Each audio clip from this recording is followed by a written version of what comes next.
वक्त की सबसे बड़ी खबर पाकिस्तान से, जहां लश्कर-ए-तैयबा का चीफ और मुंबई बम ब्लास्ट का मास्टरमाइंड हाफिज सईद का बेटा चुनाव लड़ने जा रहा है। तलहा सईद अपने पिता से भी ज्यादा खूंखार और खौफनाक आतंकवादी है। हाफिज सईद के जेल जाने के बाद तलहा सईद ही लश्कर-ए-तैयबा का संचालन कर रहा था। और तो और तलहा सईद लाहौर से जिस सीट से चुनाव लड़ रहा है, वहां से इमरान खान ने पहले ही चुनाव लड़ने की तारीख का ऐलान कर रखा है। तो पाकिस्तान में आतंकियों के खिलाफ किस तरह का एक्शन होता है, तलहा सईद का चुनाव लड़ना इसका सबसे बड़ा उदाहरण है। हालांकि पाकिस्तान में ये नया भी नहीं है। पाकिस्तान में सरकार चाहे जिसकी भी हो, आतंकवादियों का साथ उसे जरूर मिलता है, क्योंकि पाकिस्तान की सरकारें आतंकवादियों के रहमो करम पर ही चलती हैं।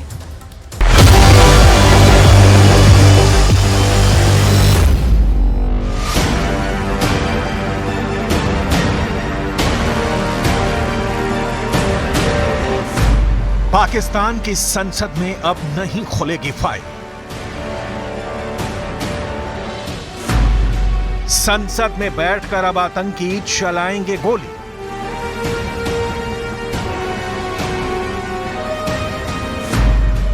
चुनाव के बहाने आतंकी को सत्ता देना निशाना।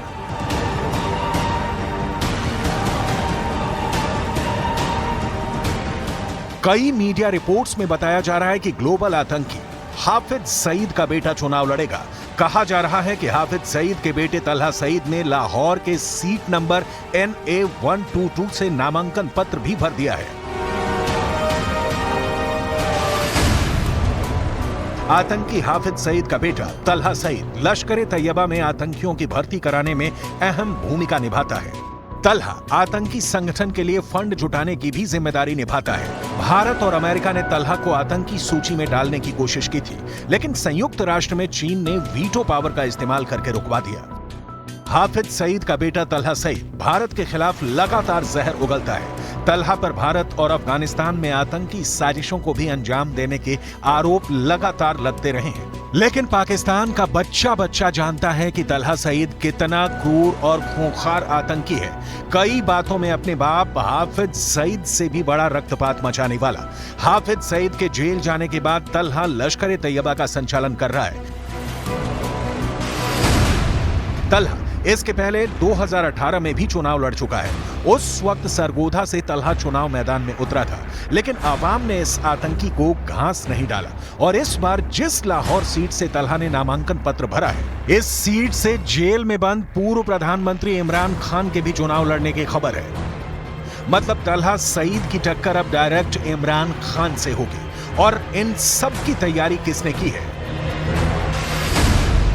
तो पाकिस्तान के चुनाव आयोग ने, पाकिस्तान की अदालत ने, पाकिस्तान की आर्मी ने, नवाज शरीफ एंड फैमिली ने। इसके लिए सिर्फ तलहा ही मैदान में नहीं कूद रहा है, बल्कि इमरान की पार्टी को राजनीतिक पार्टी मानने से ही इनकार कर दिया है। इससे पहले चुनाव आयोग ने इमरान खान की पार्टी से उसका सिंबल बल्ला छीन लिया था। इसीलिए कहा जा रहा है कि इमरान खान ने 3 जगहों से चुनाव लड़ने का ऐलान किया है, लेकिन वो चुनाव में ही खड़े हो पाएंगे या नहीं, इस पर संदेह जताया जा रहा है। पाकिस्तान के चुनाव आयोग की ताजा लिस्ट के मुताबिक पाकिस्तान में पंजीकृत राजनीतिक दलों की संख्या 175 है। चुनाव आयोग ने पाकिस्तान तहरीक-ए-इंसाफ के संस्थापक इमरान खान का नाम पार्टी प्रमुखों की सूची से हटा दिया है। इस लिस्ट में PTI को नेतृत्व विहीन राजनीतिक दल बताया गया है। इमरान खान की जब सरकार थी तो पाकिस्तान के कई आतंकवादी संगठनों का उनके सरकार को समर्थन हासिल था। नवाज शरीफ के दौर में भी पाकिस्तान में आतंक की नर्सरी लहलहाती रहती थी। लिहाजा सरकार कोई भी आए, पाकिस्तान में आतंकवाद फलता फूलता रहेगा और रहने वाला है, क्योंकि इसकी जड़ें बहुत गहरी हैं। पाकिस्तान में आतंक रजाई में रुई की तरह भरा हुआ है, एक दूसरे से गुथा हुआ, एक दूसरे पर टिका हुआ। ग्लोबल टेररिस्ट है लश्कर-ए-तैयबा का चीफ हाफिज सईद, मुंबई हमले का मास्टरमाइंड। लेकिन अब उसका बेटा पाकिस्तान में चुनाव लड़ने जा रहा है। ये पाकिस्तान में ही हो सकता है, और पाकिस्तान में ही ये हो सकता है कि आतंकी से काम निकलवा कर उसे गोली मार दी जाए। पाकिस्तानी हुक्मरानों के आखिर कितने चेहरे हैं, ये रिसर्च का विषय है। वाकई में इस वक्त पाकिस्तान की खुफिया एजेंसी एक के बाद एक आतंकियों को मौत की नींद सुला रही है, क्योंकि ये आतंकी अब पाकिस्तान की जरूरत नहीं रह गए हैं। इन आतंकियों की जगह अब नई भर्ती हो रही है। पहले से भी कम उम्र और कम पैसे वाले आतंकियों की भर्ती अब शुरू हो चुकी है। Hafiz Saeed underground, Dawood Ibrahim underground, Masood Azhar underground, Syed Salahuddin underground, Abdul Rehman Makki underground, Zafar Iqbal underground. Pakistan के आतंकवादियों के हलक सूख रहे हैं। आईएसआई के बॉडीगार्ड पर भी अब आतंकियों को भरोसा नहीं।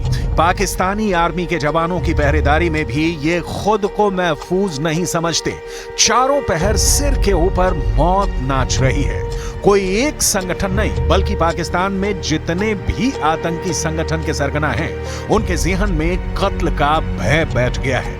दहशतगर्दों की लगातार मौतों ने सारे भारत विरोधियों को भूमिगत होने पर मजबूर कर दिया है। उन आतंकियों की लिस्ट दिखाएंगे जिन्हें ठिकाने लगाया गया, लेकिन उसके पहले वो 3 नाम जिनकी मौत ने पाकिस्तान के आतंकी संगठनों में खौफ भर दिया।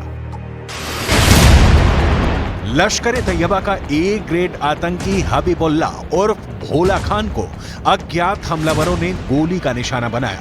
भोला खान को लश्कर-ए-तैयबा के लिए आतंकियों की भर्ती का काम सौंपा गया था। उसे लश्कर-ए-तैयबा के हाफिज सईद का करीबी रिश्तेदार बताया जाता था। पाकिस्तान में बेमौत मर रहे आतंकियों की सुपारी किसके पास है? किसके हुक्म पर हो रहा है आतंकवादियों का सफाया? आतंक पर पाकिस्तान की खतरनाक चाल है ये। दिखावे के लिए आतंकियों के खिलाफ एक्शन। इन सारे सवालों का जवाब डिटेल में आपको दिखाएंगे, लेकिन उसके पहले उन 2 चेहरों को देख लीजिए जिनका पाकिस्तान में काम तमाम कर दिया गया है। लश्कर-ए-तैयबा संगठन के लिए धन जुटाने की जिम्मेदारी हाजी उलमर गुल को सौंपी गई थी। हाजी उलमर गुल भी एलईटी प्रमुख हाफिज सईद का करीबी बताया जाता है। अज्ञात हमलावरों ने पाकिस्तान के टैंक में गुल और उसके 2 सहयोगियों को गोली मार दी थी। गुल पाकिस्तान के पिछड़े इलाकों में लोगों को धमकी देकर पैसा जुटाता था। आतंकियों को बचाने के लिए इनके सरगनाओं ने ऐलान किया था कि मस्जिद में नमाज पढ़ने ना जाओ, क्योंकि वहां उनका कत्ल हो सकता है। तमाम आतंकी उसी वक्त से पाकिस्तानी सुरक्षा मिलने के बावजूद बहुत सतर्कता से मूवमेंट कर रहे हैं, लेकिन कातिल की नजर इनकी हर मूवमेंट पर है, बच नहीं पा रहे हैं। लश्कर-ए-तैयबा का टॉप ट्रेनर अब्दुल्ला शाहीन को अज्ञात हमलावर ने पाकिस्तान के कसूर इलाके में गोली मार दी। शाहीन की मौके पर ही मौत हो गई। शाहीन को आतंकी समूहों के बीच जिहादी गुरु के नाम से पहचाना जाता था। सूत्रों के मुताबिक पाकिस्तान में इस साल जैश-ए-मोहम्मद, डी कंपनी, लश्कर-ए-तैयबा, हिजबुल मुजाहिदीन, लश्कर-ए-जब्बर और लश्कर-आई-जांगवी सहित कई आतंकी संगठनों से जुड़े कई आतंकी मारे जा चुके हैं। पाकिस्तान के कराची में अज्ञात हमलावरों ने हंजला अदनान को कई गोलियां मारी थी। अदनान हाफिज सईद का करीबी था। जैश-ए-मोहम्मद का सरगना मौलाना मसूद अजहर का करीबी मौलाना रहीम तारिक उल्ला कराची में अज्ञात हमलावरों की गोली का निशाना बना। हाफिज सईद के करीबी अकरम खान उर्फ अकरम गाजी को भी पाकिस्तान के बाजापुर में अज्ञात हमलावरों ने मार डाला। मुजफ्फराबाद में ही कुछ दिन पहले ही ख्वाजा शाहिद उर्फ मियां मुजाहिद मारा गया था। भारत के मोस्ट वांटेड आतंकी दाऊद इब्राहिम का गुर्गा मोहम्मद सलीम मारा गया था। जैश-ए-मोहम्मद के सरगना मसूद अजहर का करीबी दाऊद मलिक मारा गया। अब्दुल सलाम भट्टावी जैसे आतंकी पाकिस्तान में मारे जा चुके हैं। किसी के पास इसकी कोई कंप्लीट लिस्ट नहीं है कि 2023 का साल कितने पाकिस्तानी आतंकवादियों को पाकिस्तान में ही खा गया। इन आतंकियों की मौत को लेकर पाकिस्तान हिंदुस्तान के खुफिया एजेंसियों की ओर उंगली उठाता है, साजिश रचने का आरोप लगाता है, लेकिन यह सच है कि पाकिस्तानी हुक्मरान के हुक्म पर पाकिस्तान में टेरर किलिंग हो रही है।